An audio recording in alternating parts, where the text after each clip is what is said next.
So I bought this big bus and I want to convert it into a home by myself. And what I'm wondering is, what order do you do what in a van/bus build? I don't know. Actually, that's a complete lie. The first thing's pretty obvious, right? Take out the seats.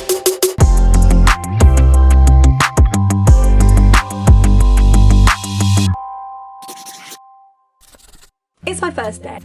And I really wanted to crack on, get these seats out, say goodbye to the seats.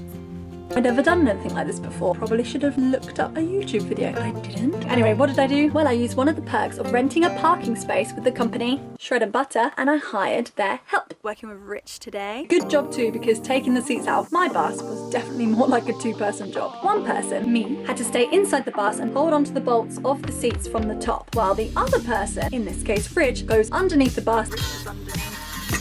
And to be honest, I don't actually know what he was doing under there. I'm assuming some kind of unscrewing type thing.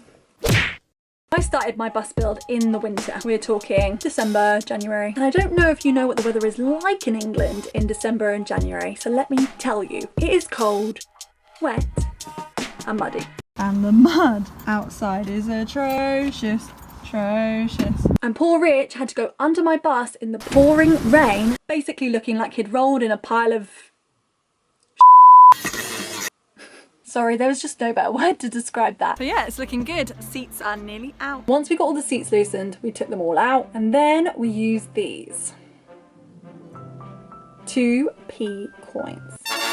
Who would have thought that a 2p coin would have been so important to my bus build? You're probably watching this going, what? You see, once you've taken the seats out, you're left with these little holes. They go right through to the ground underneath, so I had to fill them. So we got some silicone and we put a little squidge, then I placed a penny on top. Surprisingly satisfying. Ooh, let's watch that again. There was a lot of holes, so it meant a lot of 2p's. Day 2 was the first day I was alone.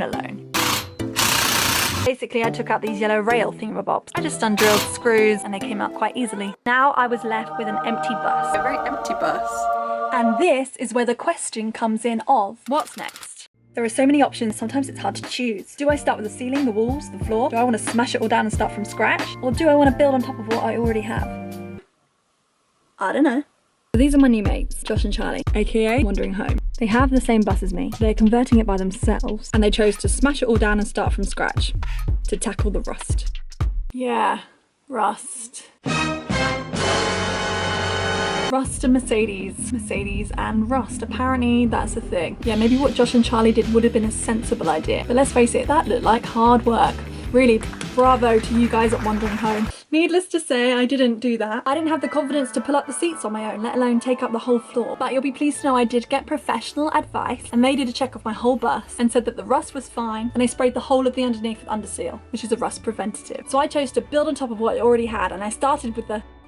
And you'll have to wait till next video to find out. Or just go over to my Instagram, it's all on there. So thanks for watching my second YouTube video. If you've missed my first one, I'll probably put it up here. In the description below, I'm gonna put making my bus, the links to my social media, the links to Shred and Butter, where I hired help from in this video, all the social links to Wandering Home. They've actually finished their bus. It looks gorgeous. You should go check it out. I'm also gonna put a list of all the things that I use in this video, just in case you were wondering. Last but not least, a special mention. This is very, very important. I neglected to do this in my last video, and he was really, really upset about it.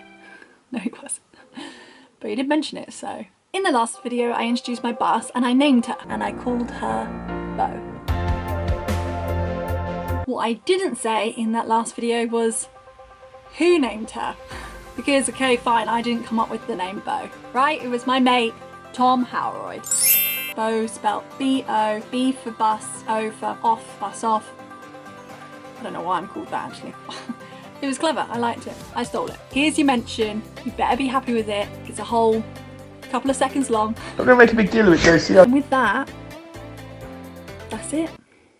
See you next time.